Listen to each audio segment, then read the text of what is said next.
కాంగ్రెస్ హయాంలో దశాబ్దాల క్రితం కట్టిన ప్రాజెక్టులు చెక్కు చెదరకుండా ఉంటే గత బీఆర్ఎస్ ప్రభుత్వం నిర్మించిన కాళేశ్వరం కూలిపోయిందని మంత్రి ఉత్తమ్ కుమార్ రెడ్డి విమర్శలు చేశారు. నిర్మల్ జిల్లా కడెం ప్రాజెక్టును మంత్రులు శ్రీధర్ బాబు, వివేక్ వెంకటస్వామితో కలిసి ఉత్తమ్ కుమార్ రెడ్డి పరిశీలించారు. కడెం ప్రాజెక్టు నీటి నిల్వలు, ప్రాజెక్టు స్థితిగతులు, ఆయకట్టు విస్తీర్ణం, నీటి విడుదల పట్ల అధికారులను అడిగి తెలుసుకున్నారు మంత్రులు. కాంగ్రెస్ ప్రభుత్వం రైతుల పక్షపాతి అని మంత్రి ఉత్తమ్ కుమార్ రెడ్డి స్పష్టం చేశారు.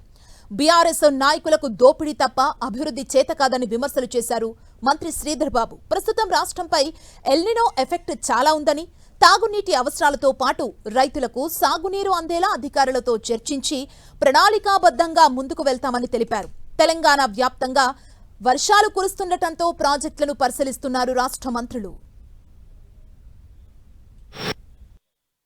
యావత్ తెలంగాణ రాష్ట్రం గమనించాలి.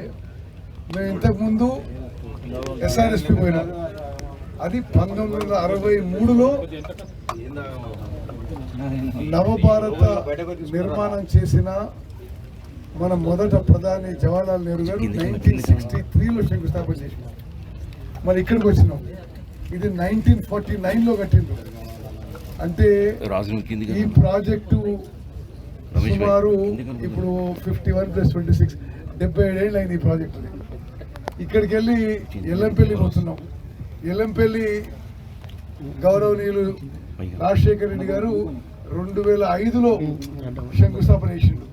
కాంగ్రెస్ హయాంలో నిర్మించిండు. ఈ 3 ప్రాజెక్టులు కూడా చెక్కు చెదరకుండా ఏ విధంగా ఉన్నాయి.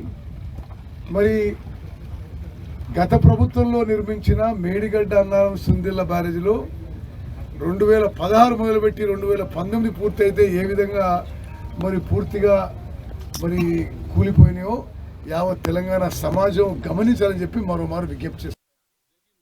ఎల్నినో సంబంధించిన పెద్ద ఎత్తున ఎఫెక్ట్ ఉంది మన రాష్ట్రంలోనే కాదు ఇతర రాష్ట్రాల్లో కూడా. మరి వర్షాలు పడ్డాయి అనుకోకుండా మొత్తం పూర్తి స్థాయిలో దీంట్లో సమీక్ష చేసుకొని మరి రాబోయే కాలంలో ప్రధానంగా మనం చూసేది మంచినీటికి సంబంధించిన ఇబ్బంది లేకుండా చూడాలి. గ్రౌండ్ వాటర్ని ఇంప్రూవ్ చేసుకోవాలి.